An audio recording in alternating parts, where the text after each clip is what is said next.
Et salut tout le monde, on se retrouve aujourd'hui pour une nouvelle vidéo et aujourd'hui les huitièmes de finale de l'Euro commencent et donc pour cette vidéo j'avais envie de faire un peu le tour de tous les matchs qu'il y aura lors de ces huitièmes, dire ce que j'en pense, dire ce que j'en attends, parler de ceux que j'attends le plus, donc voilà, je vais partir sur les huitièmes de finale et comme d'habitude si vous aimez les vidéos, que je fais durant cet Euro, vous pouvez laisser un pouce bleu, vous abonner et quant à moi je vous retrouve juste après le générique.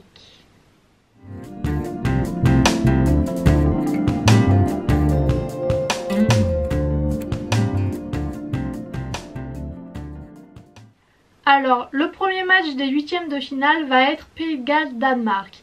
Et ce match là c'est peut-être un des matchs que j'attends le plus lors de ces huitièmes de finale parce qu'il y a tout un contexte autour de l'équipe du Danemark avec ce qui s'est passé avec Eriksen. Je trouve que le Danemark c'est une très belle équipe dans cet Euro, ils ont montré une force collective incroyable, toute l'histoire vraiment qu'il y a autour ça m'a fait aimer le Danemark, même si je les aimais bien avant, ça m'a fait découvrir un peu plus cette équipe, ça m'a fait aimer encore un peu plus le Danemark. Donc oui, j'ai hâte de voir ce qu'ils vont faire face au Pays de Galles. Le Danemark, ils ont montré qu'ils savaient très bien jouer au foot, qu'il y avait un beau jeu, qu'il y avait vraiment une force collective incroyable. Et avec ce qui est arrivé à Eriksen, j'ai l'impression qu'ils ont un peu une force en plus parce que du coup, ils ont envie d'aller le plus loin possible pour Eriksen, ils ont envie de faire des belles choses pour Eriksen, pour lui rendre un peu hommage.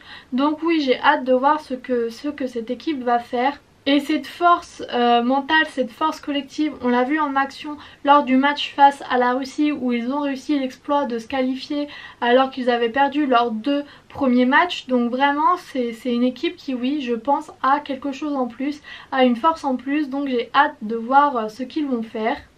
En plus, le Pays de Galles, on a vu que c'était une équipe d'à peu près au même niveau qu'eux. Pour moi, le Pays de Galles et le Danemark, c'est deux équipes d'à peu près même niveau. On a vu que le Pays de Galles avait un Gareth Bale qui est toujours présent, qui est toujours fort.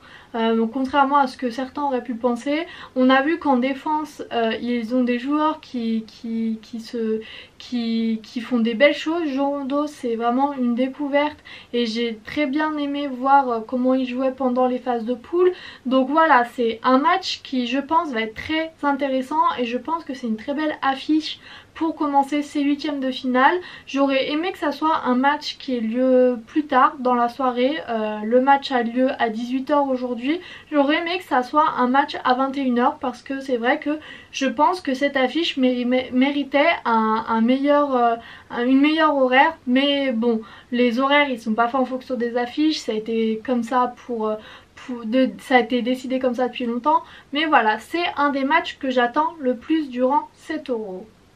Ensuite, le deuxième match de ce samedi, de ces huitièmes de finale, c'est Italie-Autriche. Alors ce match-là, j'ai peut-être moins de choses à dire, mais l'Italie, on a vu qu'ils ont fait une très bonne phase de poule. Ils ont gagné tous leurs matchs avec quand même pas mal de buts d'écart. Donc c'est intéressant de suivre l'Italie et j'ai hâte de les voir jouer contre une grosse équipe parce que c'est vrai que en ce moment et depuis pas mal de temps, ils jouent contre des petites équipes, on va dire des équipes qui ne sont pas très compliquées à battre. Bon, je pense que l'Autriche ça va pas être l'équipe la plus dure à battre non plus. Je pense qu'il va pas y avoir une opposition de folie, mais j'ai hâte de voir ce que l'Italie donne dans un match à élimination directe. Et ça intéresse un peu la France aussi parce que c'est notre partie de tableau et on aura peut-être du coup l'occasion de jouer contre l'Italie. Et ça m'intéresse aussi parce que le gagnant de cette Italie-Autriche jouera contre le gagnant de Belgique-Portugal. Donc ça peut être l'occasion de voir l'Italie jouer contre une grosse équipe qui sera soit la Belgique soit le Portugal. Donc j'ai hâte de voir ce que l'Italie va donner. On a vu qu'ils avaient de très bons attaquants qui marquent beaucoup de buts.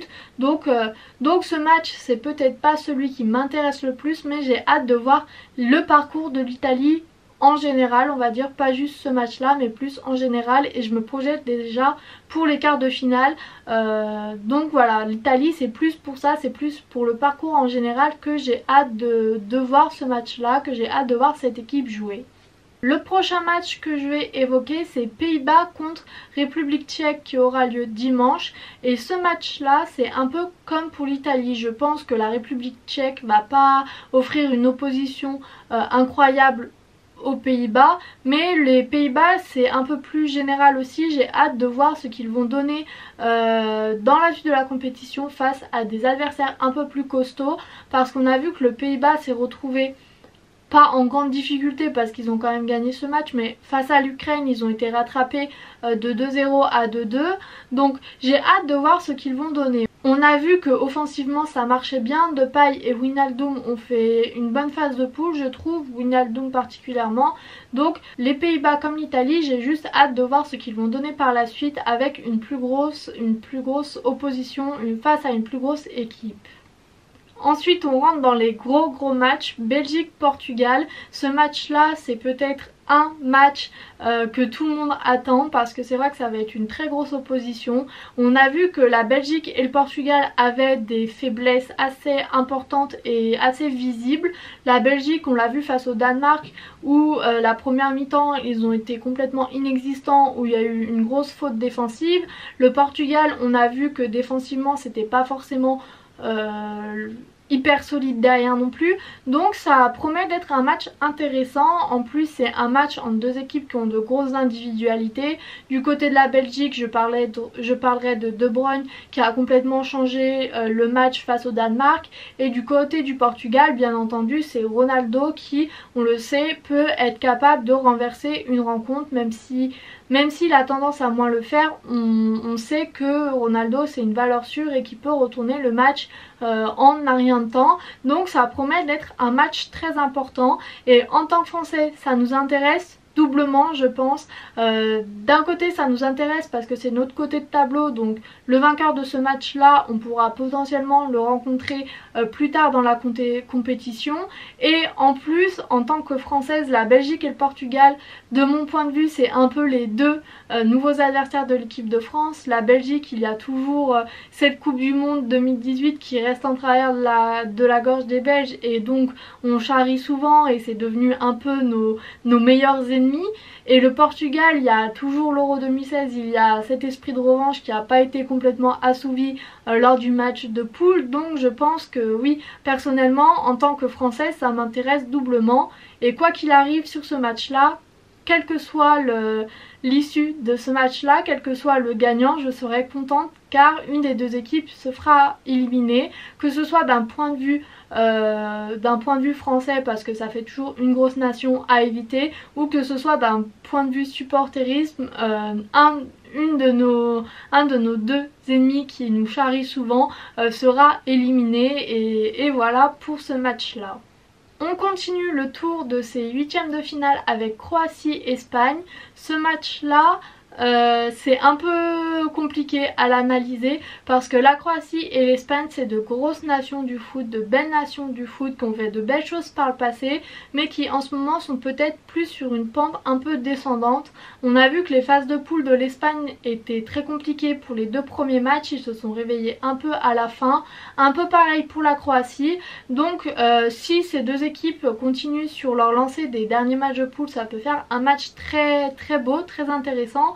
Mais s'ils sont plus sur leur lancée des deux premiers matchs, ça promet d'être un match très ennuyant. Donc ce match là je l'attends pour voir la réponse de ces deux équipes et voir ce que donnent ces deux équipes lors de matchs à élimination directe. On sait que les poules et les éliminations directes c'est pas du tout la même chose, c'est pas du tout le même esprit, donc j'ai hâte de voir cela, de voir ce que ces deux équipes vont donner sur le terrain pour montrer qu'ils sont quand même très présents.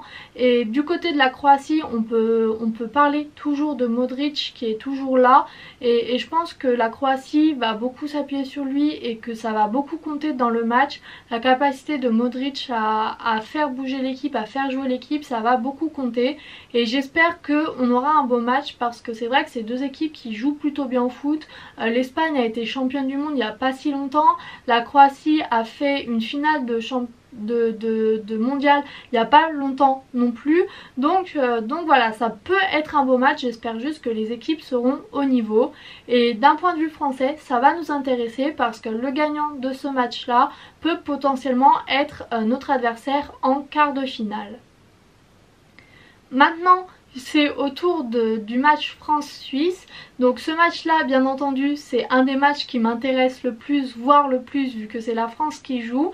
Et je pense que ce match là va être intéressant parce qu'on est français, mais dans le jeu ça va pas être forcément peut-être le plus intéressant parce que la Suisse c'est pas un très grand adversaire, c'est pas la nation la plus compliquée à battre, et donc on sait très bien que pour les matchs comme cela où l'équipe aura peut-être plus tendance à jouer défensivement, la France n'offre pas forcément le meilleur jeu, on joue pas forcément notre meilleur football quand on joue des nations comme cela.